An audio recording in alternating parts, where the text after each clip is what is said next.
will guide morally. The church will serve faithfully. And we will promote peace and unity. And we trust that government will continue to create spaces for faith institutions to contribute to national transformation. Your Excellency, something I know it is at the very heart of your leadership. So may the Lord bless Kenya. May He grant wisdom to His Excellency and the leadership of this country. May He protect our citizens. May righteousness flow like a river across our land. Your Excellency, we pledge our unqualified prayers and partnership as a Methodist Church in Kenya.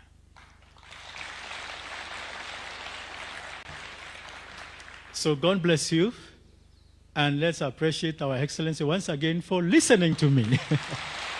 Thank you. Thank you.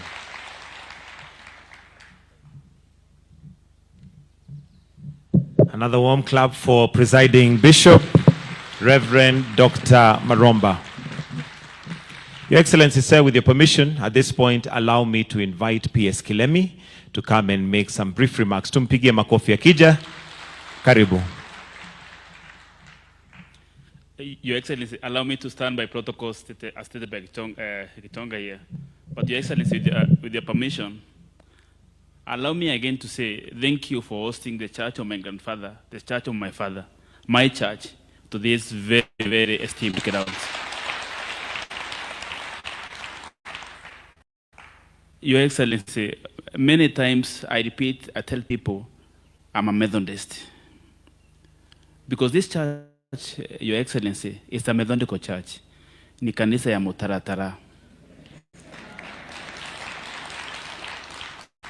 And Your Excellency, as I serve your government, and let me confess, all the three principal secretaries for Meru County are Methodist. And of a retired reverend of the Methodist Church. Your Excellency, because you're also a man of Mutaratara,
bishops,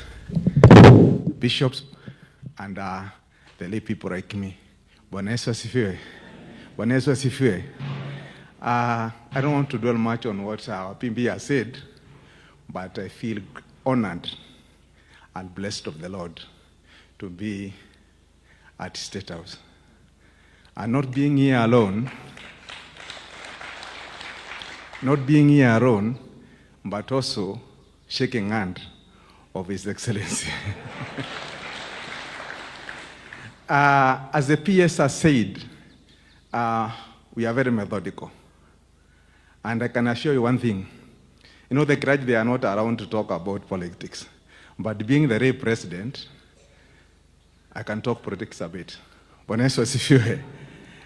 What I want to say is, as Methodists, we have a stand and we know where you are going. Is that not true?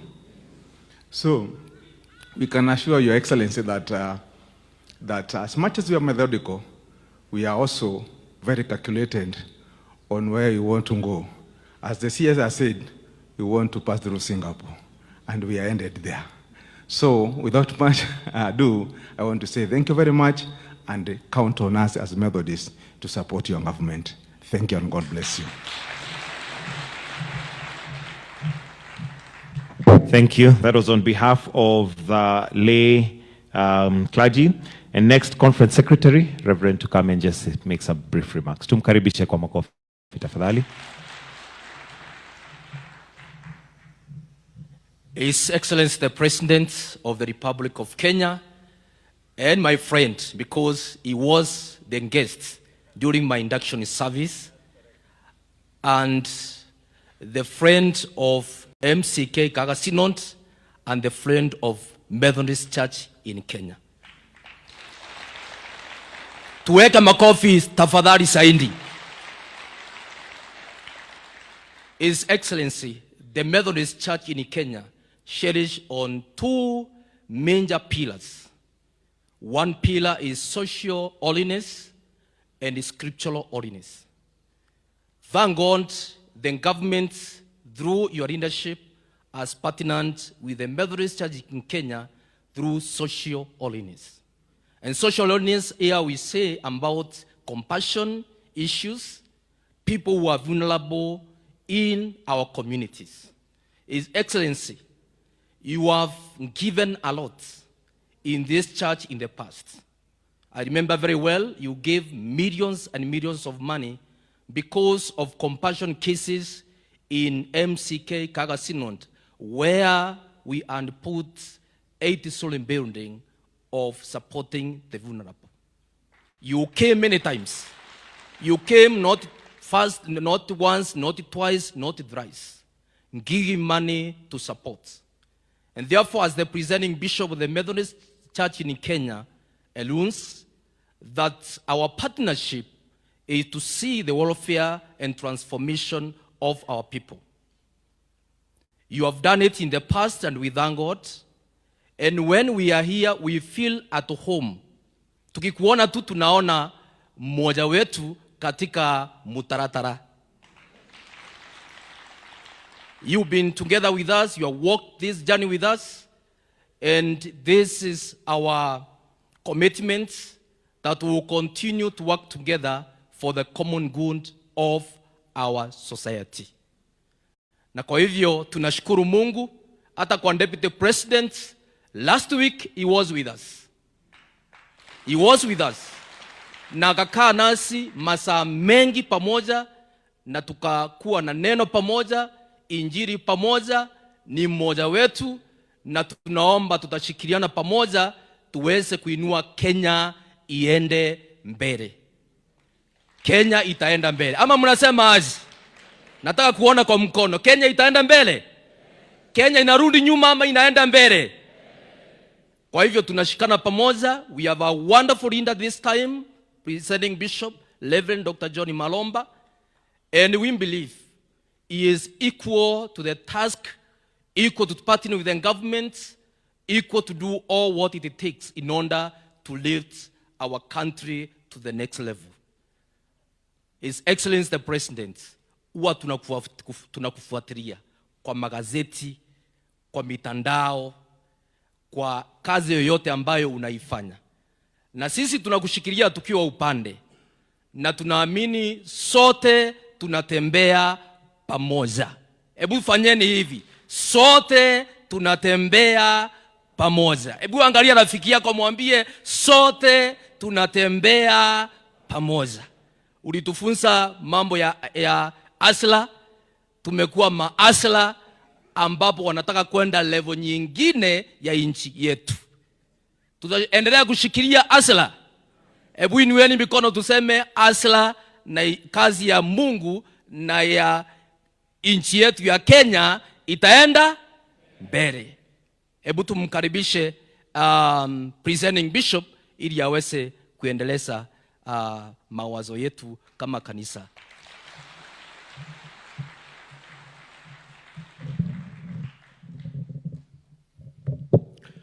I appreciate the remarks of our conference secretary and our honorary treasurer. Allow me, Your Excellency, very shortly to inform this gathering of the people called Methodists that you gave us an opportunity to meet with you at a very personal level and in a very loving environment. And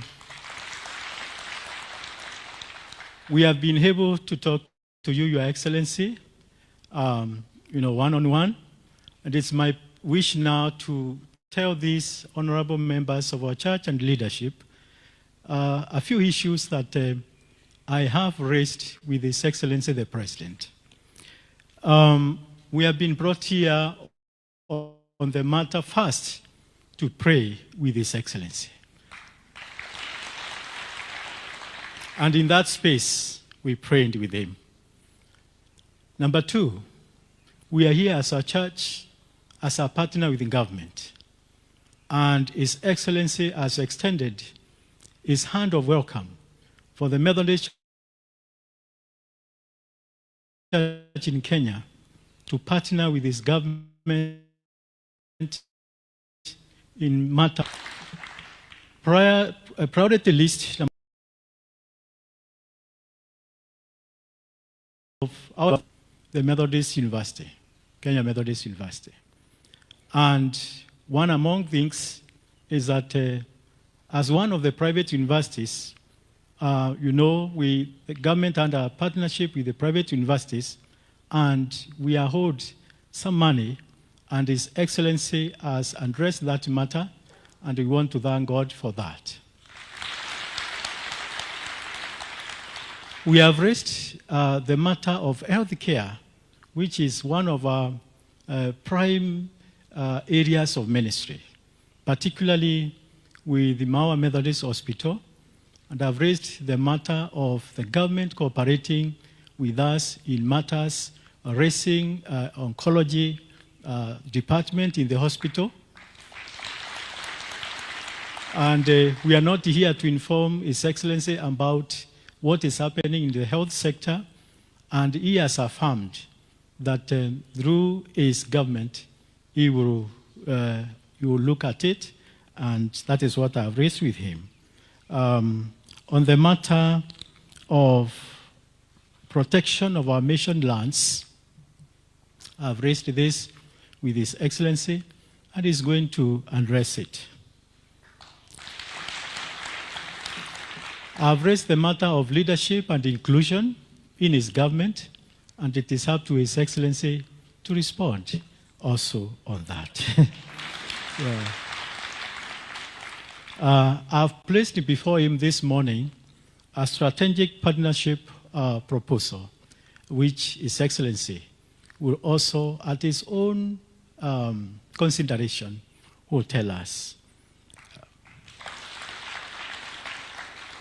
I've also addressed His Excellency on the matter of our mission, because mission is at the heart of the Methodist Church, and in fact, the Christian calling. I've raised that matter so that His Excellency can respond on our request to partner with us in our missions. And finally, we came, of course, to address with his favor, His Excellency, on the matter of continued and unqualified prayers for his government. So our prayers are not heading here. We will move forward to be a committed church in fostering peace and reconciliation and cohesion.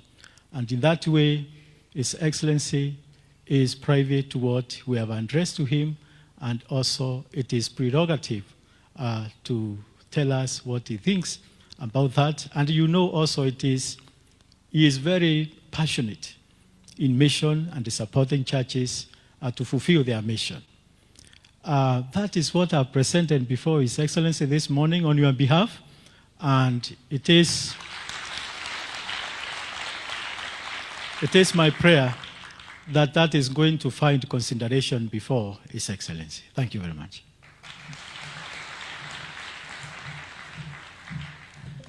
Thank you very much. Another clap for him here. Tafadhali. It is now my distinct honor and privilege to invite His Excellency, the Deputy President, who will in turn invite His Excellency, the President. Why don't we put our hands together? Ni fire, si fire. DP, ni fire, si fire. Ni fire, si fire.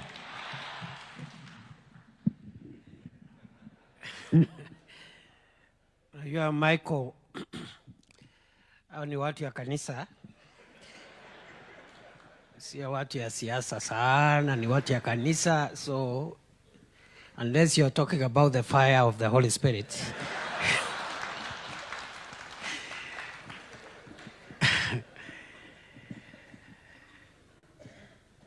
Mheshimiwa Rais, Mheshimiwa Presiding Bishop, Mheshimiwa Presiding Bishops Emeritus, I can see two of them here, and the leadership of the Methodist Church, bishops, clergy, lay people, good morning.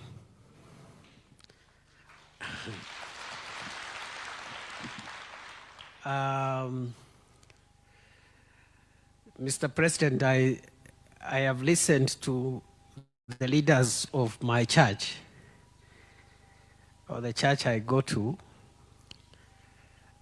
They have said several things, and I think all of them who spoke have said that I am a member of the Methodist Church. And it is true. The only small discomfort I have is that they did not tell you that I am also an accredited lay preacher of the Methodist Church.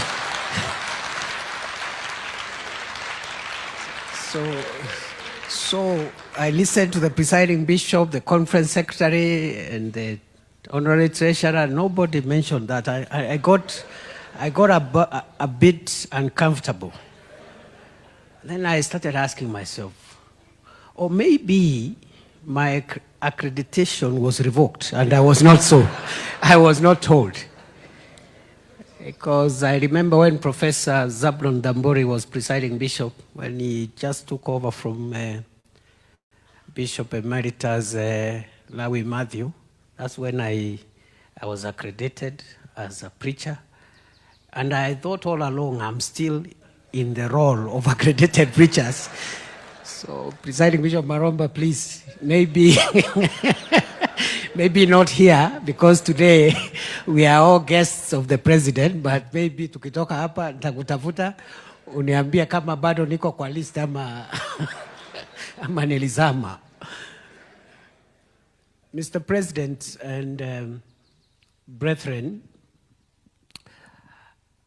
I am a son of the Methodist Church. My father, who is now a retired minister of this church, got converted in the late 50s. And for about 2 years, he was in another denomination, which I will not say. And that time he was doing something. He was working away from home, and he was a young man. He didn't even have a wife. When he came back home, that's when he encountered the Methodist people, just around 1960. And he joined the church as a member, as an evangelist, later on for more than 20 years, and an evangelist meaning an itinerant preacher, just preaching like that, until finally the Methodist Church decided for him and others who had spent almost 20 years preaching the gospel as evangelists, and they did not have a lot of education, so they decided to give them a program to train them to become clergy. So he became a clergyman and served the church another almost 30 years plus and retired over 20 years ago. The reason I've given this story is because my father told us, as his children, that what attracted him to the Methodist Church, because initially when he got converted into Christianity, it was in another denomination, which I have not mentioned,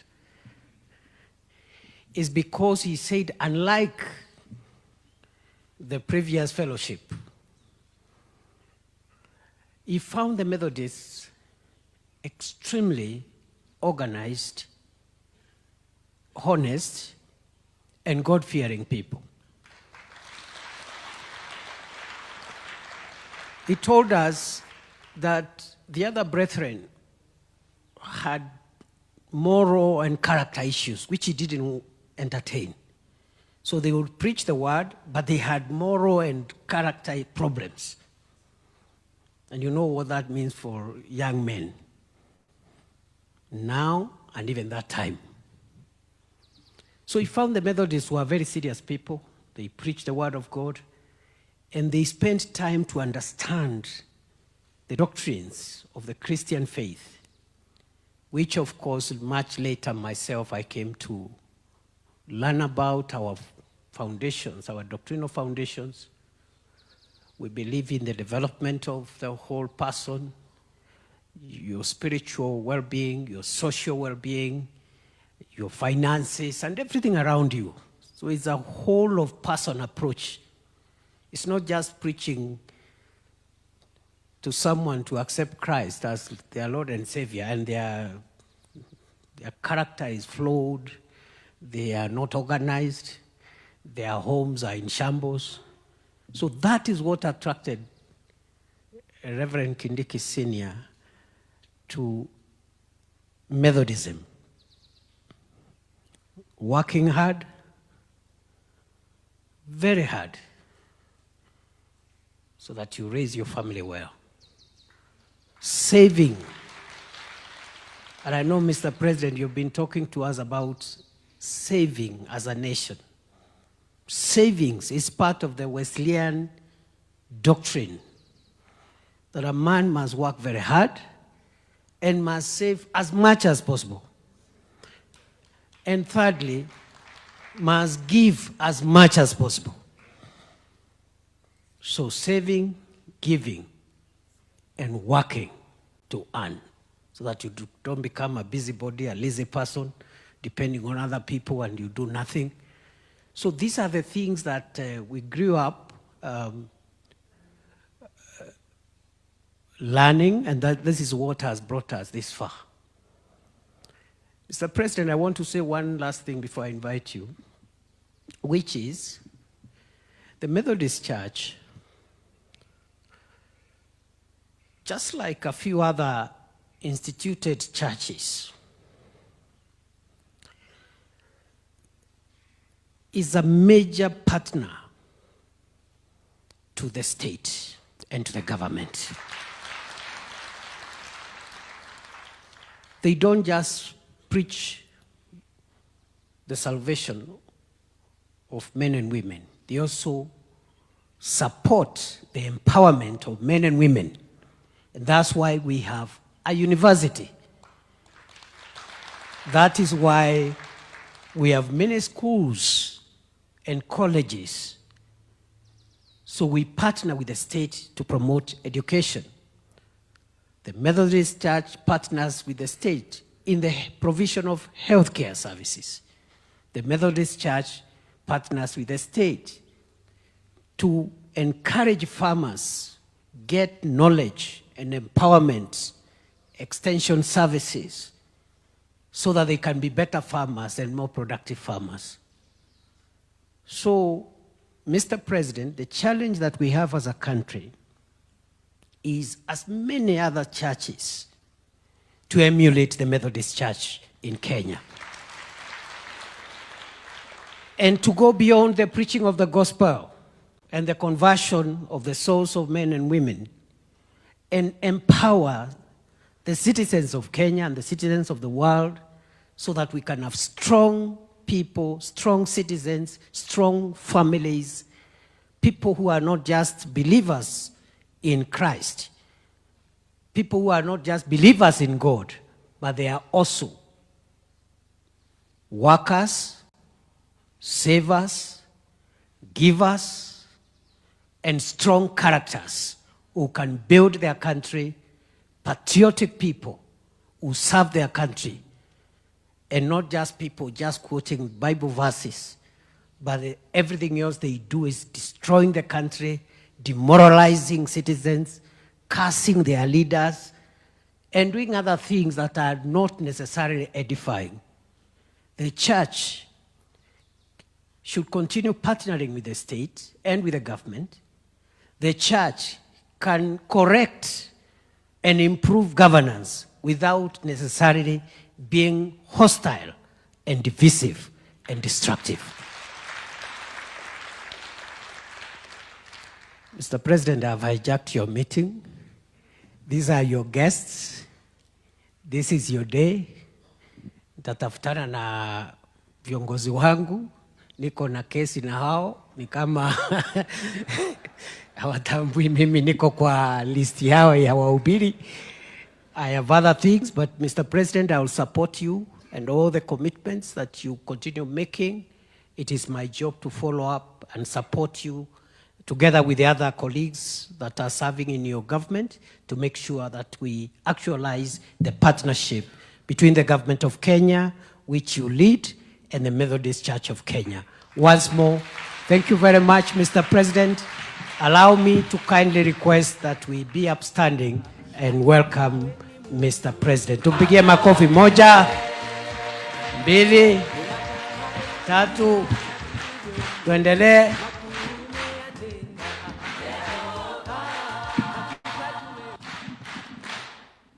Asante sana. Tafadhali tunaweza keti chini.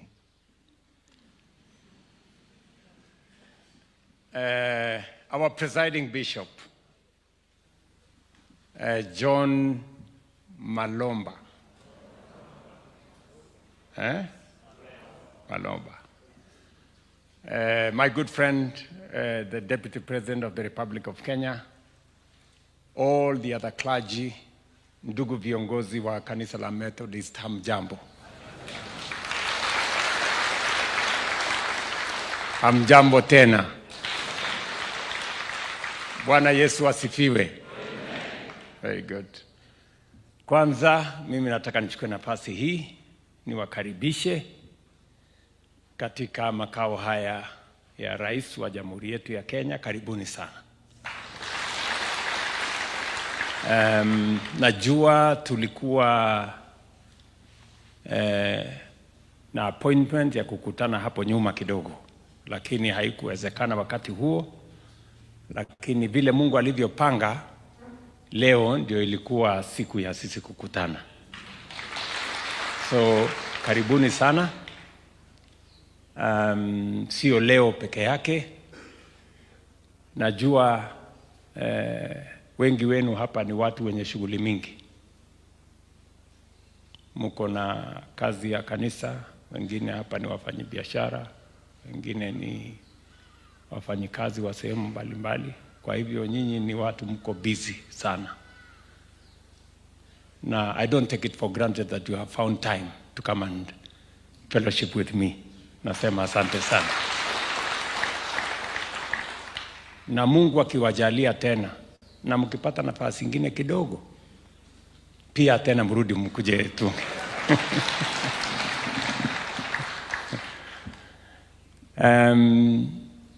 Kwanza nataka nianze kwa kumpongeza askofu wetu presiding bishop mpya. Congratulations my good friend.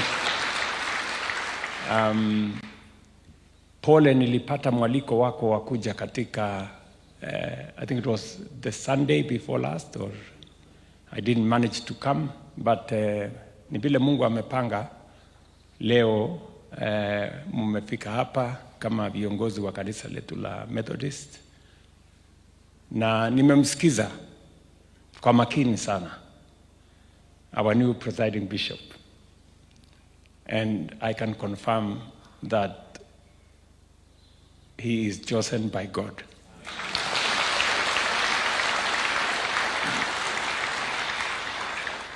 And Bishop, you can count on our support. And I want to ask the leaders here to pray for your presiding bishop so that he can provide the leadership that is necessary for this great church. Kwa hivyo, karibuni sana. Nimefurahi tena kwa the sermonette that was made by the presiding bishop that creates a bridge between leaders in government and leaders in our religious sector. We have a common goal. We serve the same people, and I'm very happy that we can work together. You can count on my partnership, on my friendship, and that of the government of Kenya.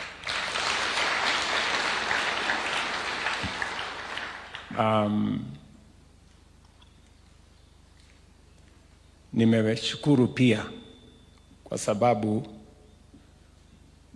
ya the mentorship that you provide to many leaders. Vile tumeambiwa hapa ya kwamba many of the public servants serving in my administration are members of the Methodist Church. Not because sio kwa sababu wakati tulikuwa tunawatafuta hatukuwatafuta kanisani, lakini it just shows the background, the mentorship that the church has given. That is why you have grown leaders that are now serving in senior positions in our country. And that includes my deputy. Nasema asante sana. I didn't know why I had a solid deputy until today. Nimejua kumbe ni kwa sababu ya kanisa la Methodist Church. Nasema asante sana. Asante sana. Narudia nasema asante sana. Bishop wetu ametuzungumzia maneno ambayo ametunenea, maneno ya Mungu ya kushirikisha sisi wote. Na pia kama kiongozi wa taifa letu la Kenya, and you being citizens of this great republic, nitachukua nafasi hii pia niwaeleze kidogo, kwa sababu nyinyi mnatuombea, mnaombea nchi yetu, mnaombea uongozi wa taifa letu, mnaniombea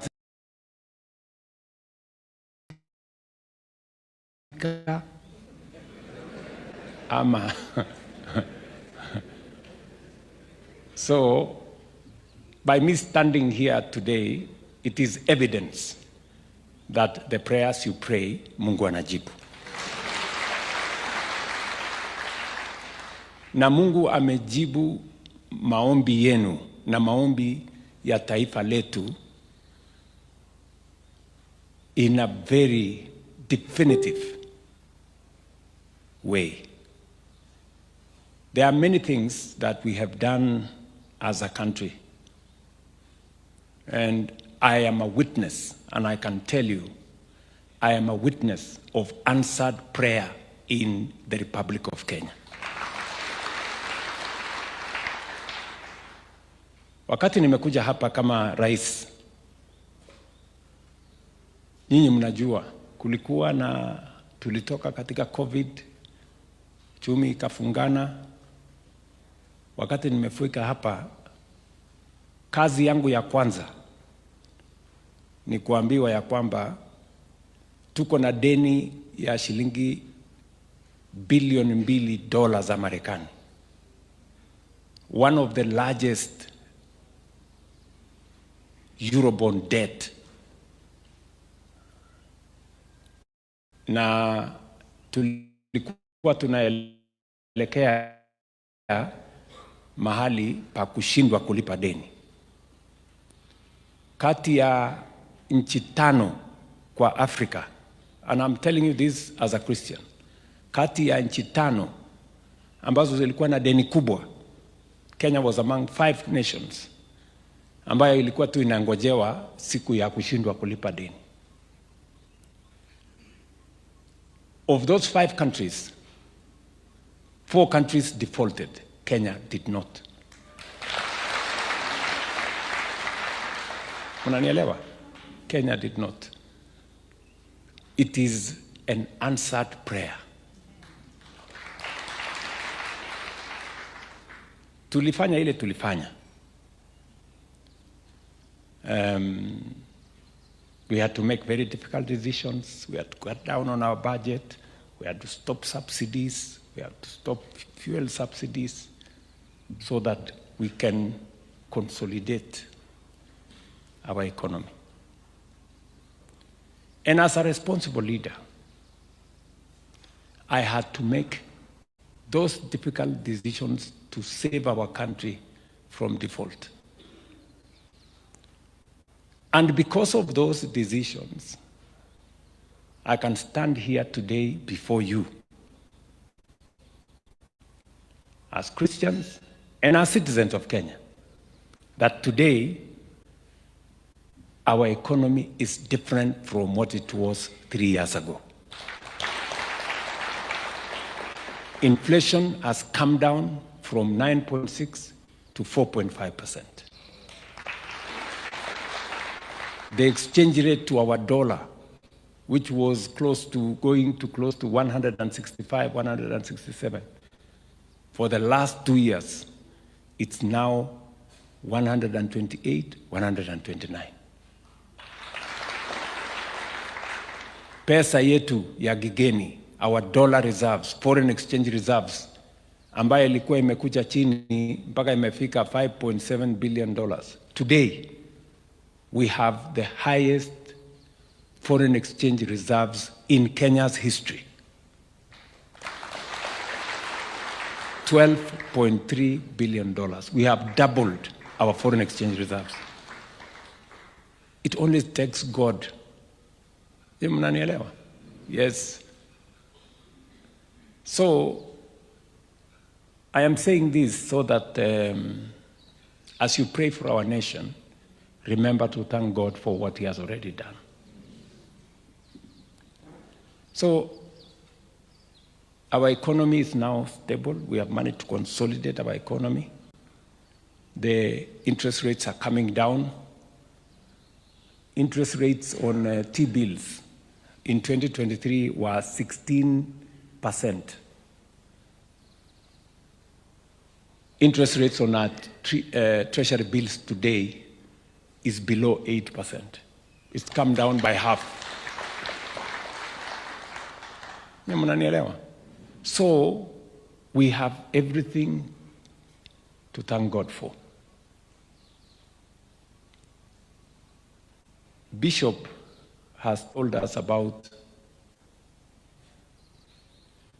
the education sector and the debts the government of Kenya has to many universities, including public universities, including private universities. We had a very serious education problem. When I came here, I did the first thing to appoint a presidential working party because CBC had problems. We had shortage of teachers. We had shortage of classrooms. Our funding for universities was inadequate. In fact, some universities could not pay salaries. Public universities, 21 public universities were technically insolvent.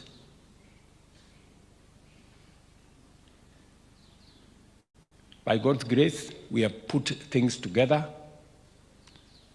We had the presidential party give us recommendations. We looked through our manifesto.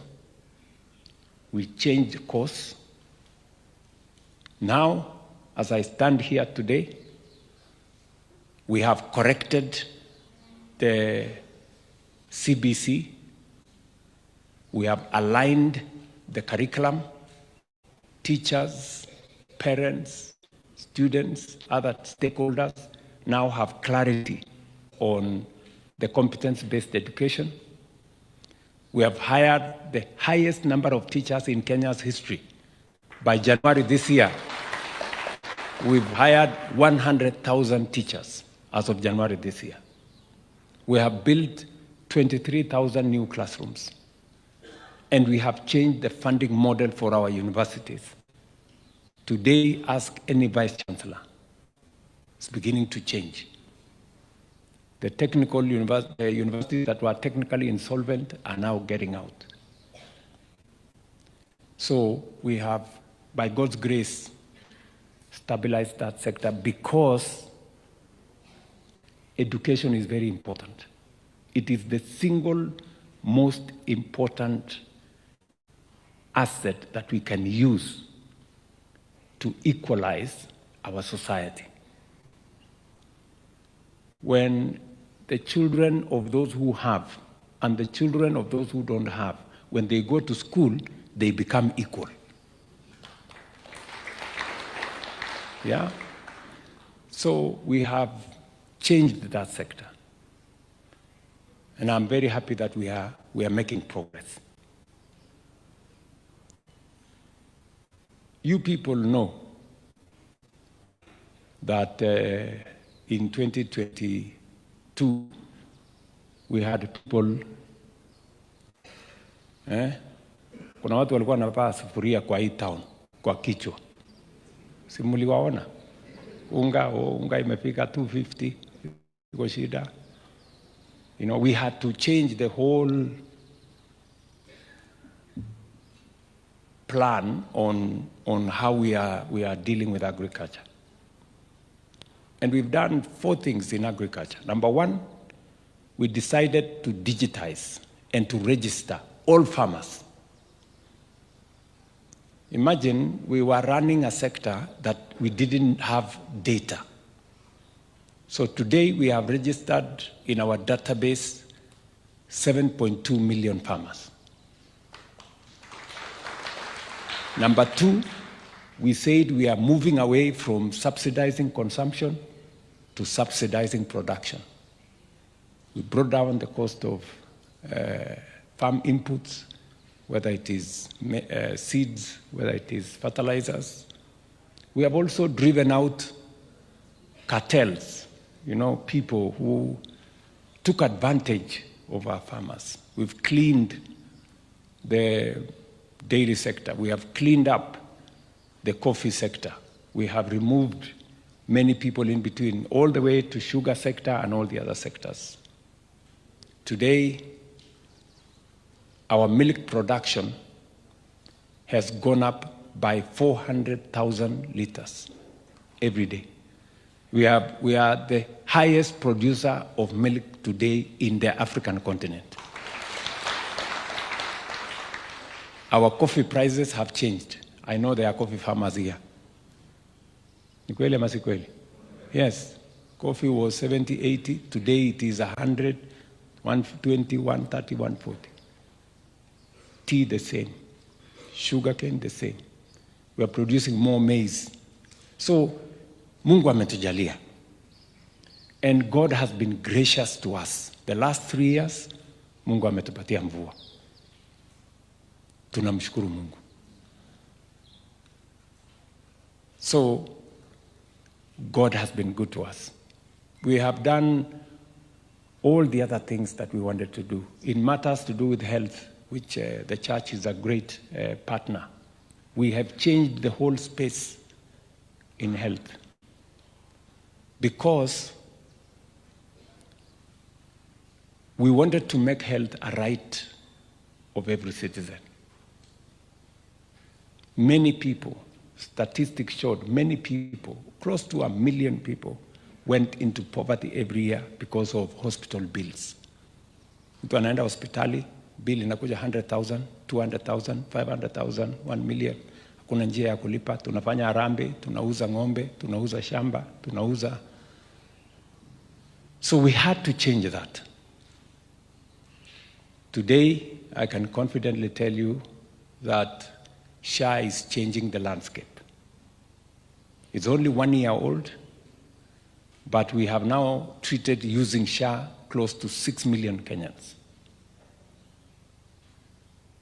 You will not miss in every village a testimony of SHA paying for 20,000, 50,000, 100,000, 500,000 for a citizen in our neighborhoods. True or not true? And it is just 1 year. Mutupatie tu nafasi kidogo. Bado tuko na mahali ya kulainisha. The biggest problem ni tuko naye ni wakora. Unajua kuna watu, mtu anaamka asubuhi kwenda kutafuta vile ya kuiba from SHA. Madaktari nini, mahospitali. So, but we will straighten that. So, in short, I just wanted to let you know that God has been gracious to us. And finally, we have the burden of the young people of our nation. And we spend, as a nation, 30% of all our taxes on education. We spend close to 700 billion shillings every year for education. And it was necessary for us to think, as we train people, as we take people through school, as they go through college, as they go through university, what happens to them when they get out? Unemployment was a very big challenge. It still continues to be a very big challenge. And that is why we have designed, for the first time in the history of Kenya, we have a plan on how to deal with unemployment. With 4 different programs. Program number 1, watu walikuwa wananiuliza, hii mambo ya housing ni mambo ya nini? Nani alikuambia tunahitaji nyumba? Sisi tuko na manyumba zetu. Housing was not just about houses. It was more about jobs than houses. Today, as I speak to you, 500,000 young people in Kenya work in our housing program. 500,000 citizens who are not working, today they are working as architects, engineers, carpenters, masons, plumbers, and everybody in between. We've hired close to 10,000 professionals from universities as consultants to oversee that program. Kenya's skyline is changing. We've rolled out a whole digital jobs program. ICT hubs, business process outsourcing. We have Jitume centers. We have close to another 300,000 young people working on the digital job space. This good girl from the Methodist Church, she's a great lady. Today, sikizeni, today, we have 540,000 Kenyans who are working outside Kenya that we have connected them to jobs in the last 3 years. Mnanielewa? Na huyu mrembo wenu wa mtaratara ndiye alitusaidia kupanga. No wonder we succeeded. You know? We have created a green channel. We've organized that space. Watu wengi wananiuliza, Wewe mbona unapeleka Wakenya kwenda kufanya kazi nje? Mbona usipeleke watoto wako? Sijui namna gani. It's called, sometimes wanajaribu kuniaccuse at the brain drain. You see, these are people who are going to work outside Kenya. Contracts of 3 years, 5 years. After 3 years, they come back home. They are better exposed, and they can do better in our own country. So it's not brain drain, it is brain gain, because we are getting exposure to many of our young people. You know? I can stand here and confidently tell the nation, in the last 3 years, we have close to 1.8 million young people who were not working in 2022, they are working today. And we can give you their names and where they are working. So kama tunaelewana. That is what transforming a nation looks like. It has to be deliberate, it has to be intentional, it has to be practical, and we can account for it. Tunaelewana ndugu zangu? So that as you pray for our nation, and as you pray for the success of our nation, you know what to pray for. We still have more that we want to do. It is our intention as an administration to take the country to the next level. We've just stabilized the nation, but we now have a firm foundation, and that is why you have heard me say, we now must raise our ambition. There are 3 things we must do going forward. By God's grace, Mungu atatusaidia. And so that as you pray, you can pray for Kenya to go in that direction. Number 1, we still have a deficit in infrastructure. We still don't have enough roads. We don't have a good airport. Our railway is not complete. Our ports are not proper. We need to invest close to 1.5 trillion shillings to do our roads and our other infrastructure. Many of you mutashangaa hii pesa itatoka wapi? Mungu atatupatia. We are going to get money to transform this nation. Leo, unajua, as I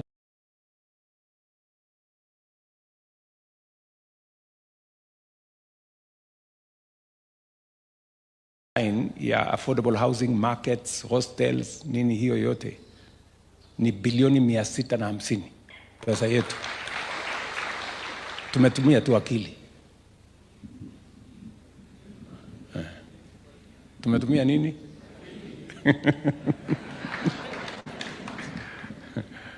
Akili. Sawa sawa. Na neema ya Mungu. Sijui kama tunaelewana. So, unajua nilizungumza wakati mmoja nilikuwa nimeenda kule Ethiopia. Nikasema in the process ya kwamba tuko na program ya housing na nini. We have done contracts of $4 billion. Watu wakanipigia kelele, hiyo ni uongo, hakuna maneno hiyo. It is happening in our own country, my friend. Fungua macho. You know, because you see, there's people who are so negative. They don't believe in their country. They don't believe in themselves. They don't believe in God. They believe in nothing.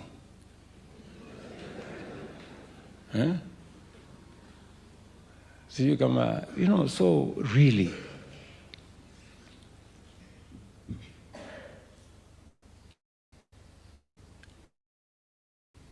hiyo ni jambo moja lazima tufanye.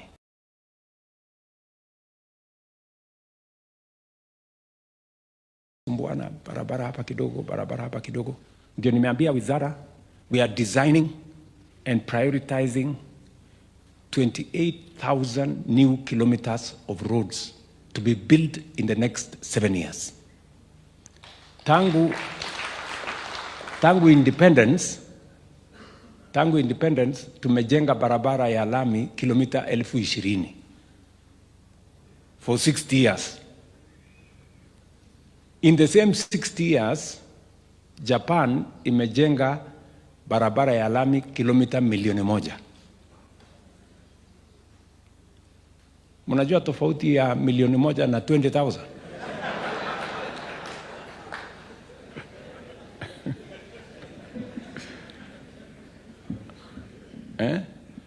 Na sio ati wako werevu kutuliko, ni vile tu wako na mpango, and they have the leaders to drive it. So, but we still have a huge deficit. Nikikuja Maua, watu wananiambia, oh, barabara mheshimiwa iko mbaya, barabara ile, which is true. Na ndio tumekubaliana, meanwhile, wakati sasa at the moment, tuko na almost 6,000 kilometers ya barabara tunajaribu kuzikamilisha. So that by next year, God willing, ndio tuanze sasa hii 28,000, tuone vile tutaisukuma. Na tuko na vile tumepanga. Mnanielewa? Kwanza nimeambia my deputy hapa, hii kuna bridge hapo imesumbua sisi na nakumbushwa kila siku, inaitwa Nithi Bridge. Hiyo Nithi Bridge contractor amefika, ako kwa hapo. Na tumemwambia hiyo Nithi Bridge we will build a modern bridge there.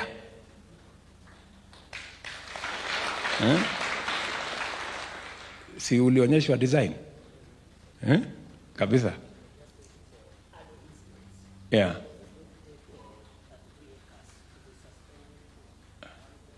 Very good. Sasa najua saa zingine ni mzuri kuwa na msaidizi mwenye amesoma kukuliko.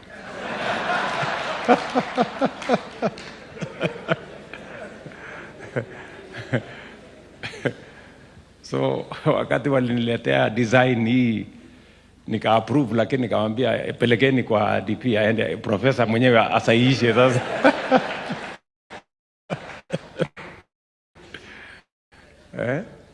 So hiyo maneno inasonga namna hiyo. And vile vile kwa mapenzi ya Mungu, either end of this year or early next year, tunataka kuanzisha dual carriageway ya kutoka hapo Makutano mpaka Maua.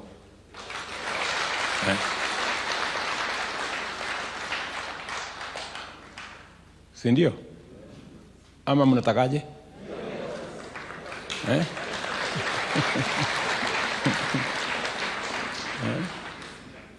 So kwa sababu umeona tumeanzisha hii ya kutoka hapa Rironi tunapeleka mpaka kule Mau Summit, alafu baadaye pia early next year tutaanza from Mau Summit huko iende mpaka Malaba, so that we can connect our country and all the other things that we are doing.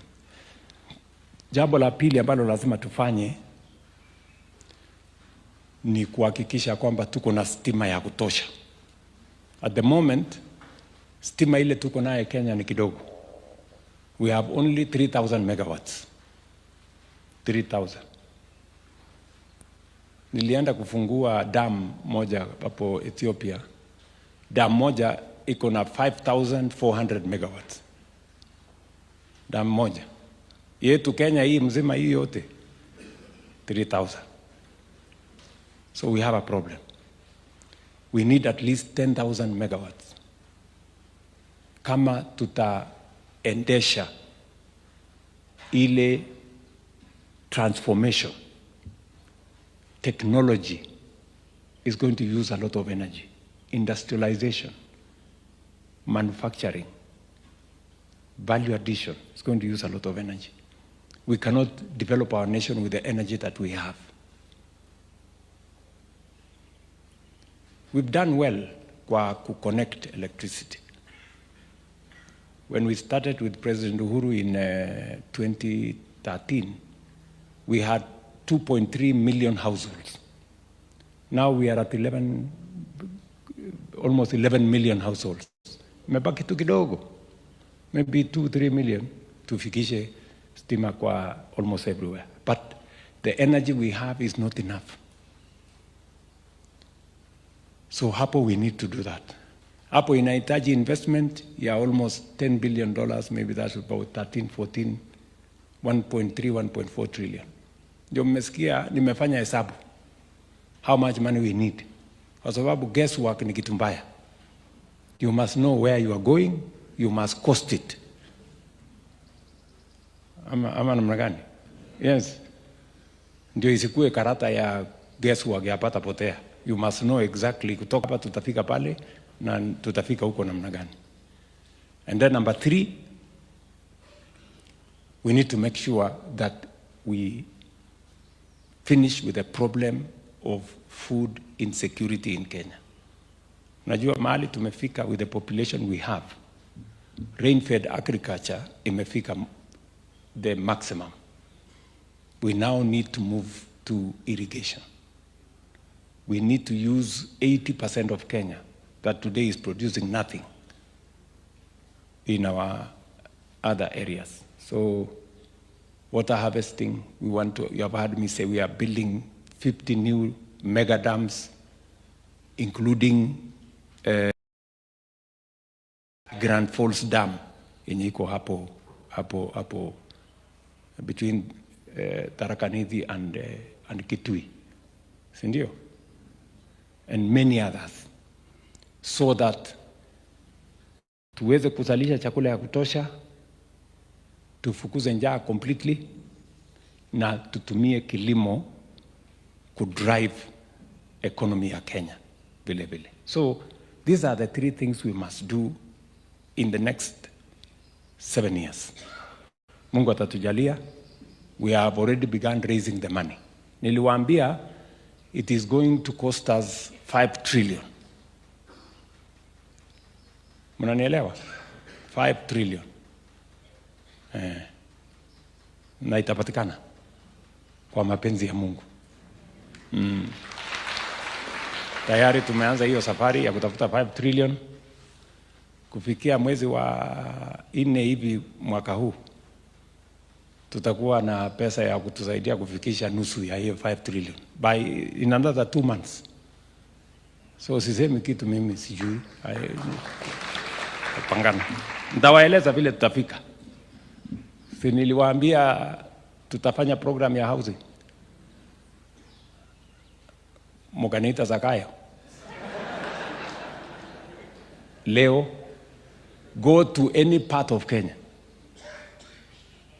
From Nairobi here, go to Kiambu, go to Nyeri, go to Meru, go to any part of Kenya. You will find manyumba inajengwa, masoko inajengwa, hostels inajengwa, and we are changing our economy. Construction industry has grown by 10% in the last 2 years because of affordable housing. So that is how we are going to change our nation. And I am talking to you like this because you are not just citizens, you are also Christians. And apart from doing what you are doing as citizens, you also pray. Sinamna hiyo, so that Mungu atujalie ile mpango yote tumepanga tufaulu. Mwisho, neno la Mungu linasema a good man leaves an inheritance for his children's. Sinamna hiyo? Yes. Shida tumekuwa naye Kenya ni shida ya savings. And I remember when we came into office with President Uhuru under his leadership, tukasema wacha tubadilishe sheria tukue kama nchi zingine so that we save, because if you don't save, economists tell us investment is a function of savings. You cannot invest what you have not saved. Sindio? So badilisha that sector as well. Today we are in a good place. We are saving more. I just want to assure the country, to assure you as citizens of our nation, that the way we are now saving, in another 10, 15 years, we will be borrowing all our money for development from our own sources here in Kenya. Hatutakuwa tunaenda China, sijui tunaenda wapi kukopa pesa. Shida tumekuwa naye ni sisi pesa yetu tunakula tunamaliza. Chinese wana save, alafu tunaenda kukopa pesa yao, tunalipishwa interest, tunakuwa sisi ndio wajinga. Ni mnanielewa? Mumesikia Biblia inasema the borrower is a slave of the lender. Ama? So we don't want to be slaves of anybody. So tunashukuru sana. Mimi nafurahi sana. I needed to tell you this because I am your employee. Na unajua lazima mtu report ile kazi alipatiwa amefikisha wapi. Si ndio? Si mlinipatia kura zenu, mkanipatia kazi. Si lazima ni report hiyo kazi mlinipatia imefika wapi. Yes. And we want to work together. Please tushirikiane. Mwisho kabisa kuna mambo presiding bishop ameniuliza. Tuko na deni yenu ya university yenu. Sisi tuliwaletea kama serikali wanafunzi, mkawafundisha, hatukuwalipa. That is the truth. Si namna hiyo? Na kwa sababu hiyo tuko na madeni ya universities almost 120 billion. So wakati nimekuja nikasema kwanza, inasemekana ukikutikana umeingia kwa shimo, kitu ya kwanza unafanya, you stop digging kwanza. Unawacha kwanza kuliko, because the more you dig the more unazama. So nikamwambia watu, please wacheni kutuma wanafunzi kwa university so that we stop digging. Ndio tujue hii shimo tuko naye tutatoka namna gani. So nimeongea na hawa viongozi, nimekubaliana na wao mtaratara kiasi vile tutapangana. Nimewaambia tafadhali mnipunguzie hii deni kidogo ndio nilipe. Na karibu tumekubaliana. So mwezi wa 6 hivi nitapanga vile tutalipa kiasi ya deni yenu ya university. Naona Vice Chancellor ndiye anapiga makofi zaidi. Ndiye ako na shida. So we will pay you. I will at least look for maybe 2 billion shillings to lipe. And then we see. Lakini mtakubali kunipunguzia hiyo deni. Wewe unasikia hapa na Vice Chancellor? Mtakubali tutaongea. Na mimi najua tutakubaliana. Si namna hiyo? Mumeniuliza pia ya kwamba tuko na properties ya kanisa ambazo Mombasa kuna property imejaa squatters, kuna shamba ingine hapa Mathare North hapo. So nimeambia wizara watafute namna, pengine haitawezekana kuondoa wale watu, so tutawatafutia pesa tu walipe. Ndio mtaenda kujipanga kivingine, si ndio? I will organize. And I have already connected the necessary people to go and organize so that they give me a report shortly. Vile vile mumetuuliza tusaidiane pale kwa mahospitali, especially oncology, ile President Bishop amesema. Nimeongea na wizara yetu, so tutawaongeza katika ile program ya serikali ambayo tutawapatia equipment ya hiyo oncology kwa sababu tutasaidiana kulipa through SHA, so we will know how to do it. Pia mumeniuliza ya kwamba tuwe na strategic relationship so that mahali tunaweza kuwasaidia kama serikali na mahali mnaweza kutusaidia kama kanisa, tuwe na mwongozo mzuri so that we can synergize, because we are not competitors, we are partners, so that we can create more synergy, and especially on matters to do with education, on matters to do with health, peace building, community engagement, young people. You know, you are training some of the best nurses in Kenya at Kenya. We want to see how we can leverage on the expertise that you are building, you know, to support our universal health program, and also for us to give opportunities for young people from your training institutions to work, not just in Kenya, but also as a global workforce. So tutashirikiana pamoja na nyinyi kwa hiyo maneno. Mumeniuliza ya kwamba pia tuweze kusaidiana kufikisha neno la Mungu mahali haijafika, na kufikisha neno la Mungu kwa wale ambao hawajafikiwa. And I have given a small proposal to the presiding bishop. Kuna mahali nimeenda katika Kenya na kuna watu wameniambia, tafadhali tunataka kanisa ijengwe hapa kwetu ndio tumjue Mungu. Nimewaeleza some of the parts na tumekubaliana tutashirikiana katika hiyo kazi ya mission. Yes. Kwa sababu hata na mimi najipanga nikimaliza hii kazi ya rais. Mnajua mimi nimesema nitakuwa evangelist. So nyinyi mtangulie nimalize hii kazi, alafu tutafuatana huko tuende tufanye hiyo kazi ya evangelist. Si ndio? So on the mission space, I have agreed to support the mission. Na wale wa missionary, wale wanaenda kufikisha neno la Mungu, mutafanya sehemu yenu, nitawaongezea milioni 20.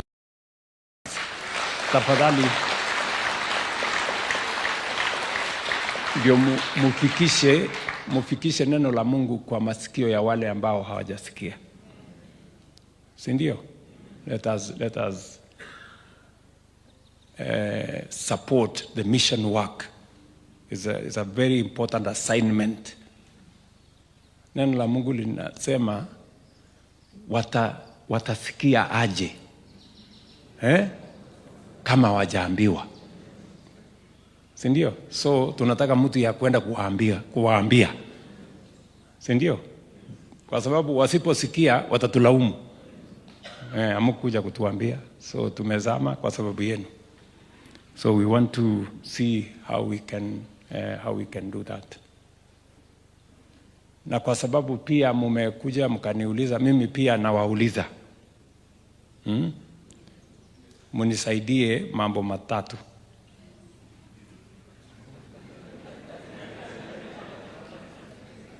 Sio ile mnafikiria.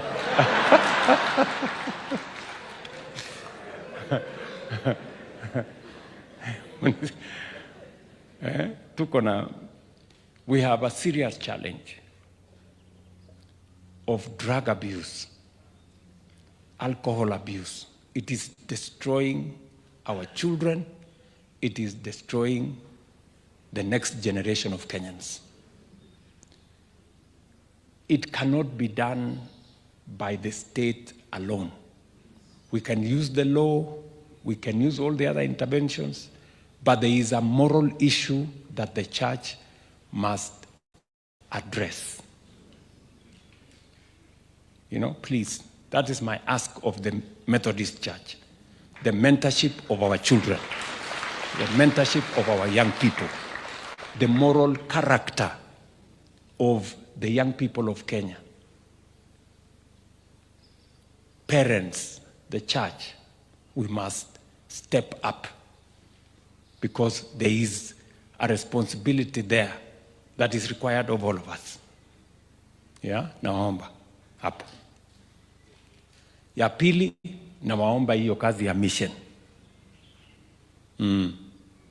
Hiyo kazi ya mission ya kufikisha neno la Mungu kwa sehemu za taifa letu la Kenya.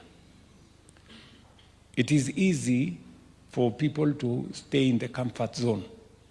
Tuko na kanisa yetu hapo Lavington, iko na public address, iko na air condition, iko na maneno yote mzuri. We don't want to be comfortable around there. We want to think about those. Kwa sababu kuna watu wengine wale sacrifice ndio neno la Mungu likatufikia. We must sacrifice also for those who hawajafikiwa na neno la Mungu. Si namna hiyo? Alafu ya mwisho ni kuwaomba maombi. Muombe taifa letu la Kenya. Muombe viongozi wote wa taifa letu la Kenya. Lakini zaidi muniombe.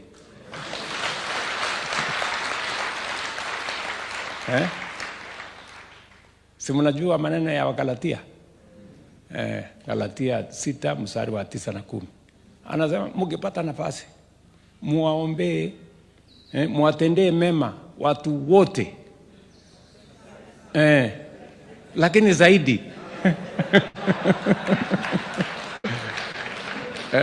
muniongeza hapo kwa zaidi, muniongeza hapo, si ndio? Yes. So otherwise mimi nawatakia heri, nawatakia baraka ya Mungu. Asanteni sana kwa urafiki wenu. Asanteni sana kwa ushirika wenu. Asanteni sana kwa kunitembelea. Mkirudi nyumbani jameni, msalimie watoto wenu. Msalimie familia zenu.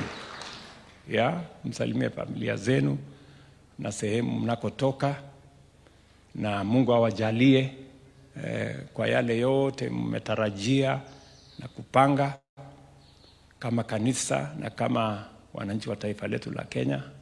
May God in his own grace and abundance give you all the desires that you need for the church and for yourselves and for our nation. Kwa hivyo wacha tumalizie hapa.